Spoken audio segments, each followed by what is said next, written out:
ल साथीहरू है, यो चाहिँ हाम्रो लमजुङ जिल्लाको लास्ट गाउँ हो हैन, च्याम्चे भन्ने ठाउँमा भएको यो भिरमौरी। धेरै सालबाट चाहिँ हाम्रो आँखाले हेर्दै आएको यो भिरमौरी अहिलेसम्म कसैले निकाल्न सकेको पनि छैन। सायद निकाल्नु नै हुँदैन होला, किनभने यसले गर्दा पनि अब कतिपय पर्यटकहरूलाई फोटो खिचाउने ठाउँहरूदेखि लिएर हैन धेरै राम्रो कुराहरू भइरहेको छ, धेरै सहज पनि छ, राम्रो छ।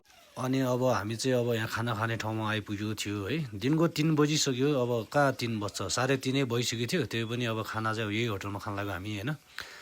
अनि यहाँ साउनेहरू चाहिँ अब खाना एकदम मिठो दिनुभएको थियो है, खसीको मासुसँग। अचार चाहिँ अब पुरै लोकल त्यहाँको फेरि है, प्योर अर्ग्यानिक भाउछरा खाना खाने। अनि टक्क लाएर फेरि मनाङको यात्रा सुरु हुन्छ नि त फेरि। अनि यहाँ चाहिँ अब प्रायः जसो सबैजना साथीहरू यहाँ बसेर नै खाना खाँदै होइन, अनि यो झरनाहरू हेर्दै खाना खाँदै रमाउँदै गर्ने हो प्रायः जसो है। यो झरनाको नि अब आफ्नै कथा छ, आफ्नै व्यथा छ होला होइन। यो फुल चाहिँ मैले अब एकदम भिर पाखामा देखेको कारणले चाहिँ मैले यो फुलको भिडियो बनाउने बाध्य भयो, ताकि तपाईँहरूलाई पनि देखाउनलाई हो है। यो झरनाको मुनि चाहिँ फेरि माछाहरू पनि टन्नै पाइन्छ होइन। बर्खामा त अब के पाउँथ्यो र अहिले हिउँदोमा चाहिँ मजाले पाउँछ है माछा। अब हामी खाना खाएर चाहिँ बाटो तताउँदैछु। यो हाम्रो लमजुङ जिल्लाको लास्ट गाउँ च्याम्चे भनेर चिनिने गाउँ हो यो है। अब यो गाउँ कटेर गइसकेपछि चाहिँ अब म्याग्दी खोला भन्ने एउटा आउँछ होइन, जुन ठाउँमा मनाङको सिमाना रहेको है। अनि मनाङ र लमजुङको सिमाना रहेको ठाउँ पनि अब पुग्न लागिसक्यो करिब करिब।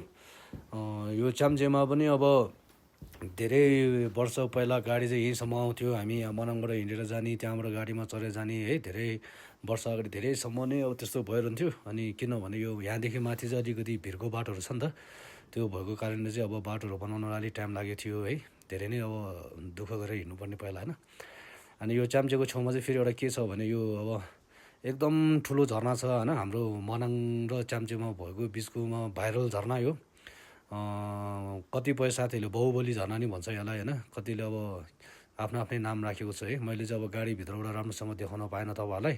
अब सबै यहाँबाट देखाइदियो भने त फेरि तपाईँहरूलाई गाह्रो हुन्छ होइन। बरु पछि तपाईँहरू नि आउँदाखेरि हेर्नु पऱ्यो नि त। त्यो भएको कारण चाहिँ अलिअलि मैले छोडिदिएको नि छु। तपाईँहरूले पक्कै पनि हेर्नुहुन्छ होला पछि फेरि होइन आएर।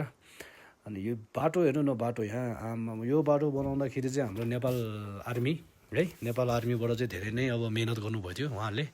यदि अब नेपाल आर्मीले यो बाटोहरू बनाउँदा नखटिनु भएको भए चाहिँ धेरै नै गाह्रो हुन्थ्यो होला। सायद आजसम्म मनाङमा गाडी आउने नि थिएन होला।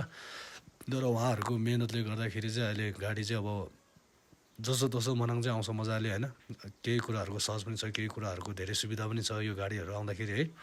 अब यत्रो पहरालाई नै अब चिरेर बिचबाट बाटो निकाल्नु भनेको त अब चान्चुन त होइन। अब नेपाल त बनिसक्यो, धेरै नै बनिसक्यो होइन। तर पनि अब कतिपय अब भनौँ न, अब के भनौँ है, भ्रष्टाचारीहरूले गर्दाखेरि चाहिँ अझै भने जस्तो चाहिँ भएछैन। यो पारी देखिरहेको चाहिँ मनाङ जिल्लाको डाँडा है। अनि यतापट्टि हामी चाहिँ अहिले लमजुङमै छौँ। अहिले यो पारी जुन तपाईँहरूले देखिरहेको चाहिँ लमजुङ डाँडा हो, अझ मनाङ डाँडा। अब हामी त्यो डाँडामा जान्छौँ है। अब यो भिडियो पनि अब पार्ट 4 सम्म भइहाल्यो।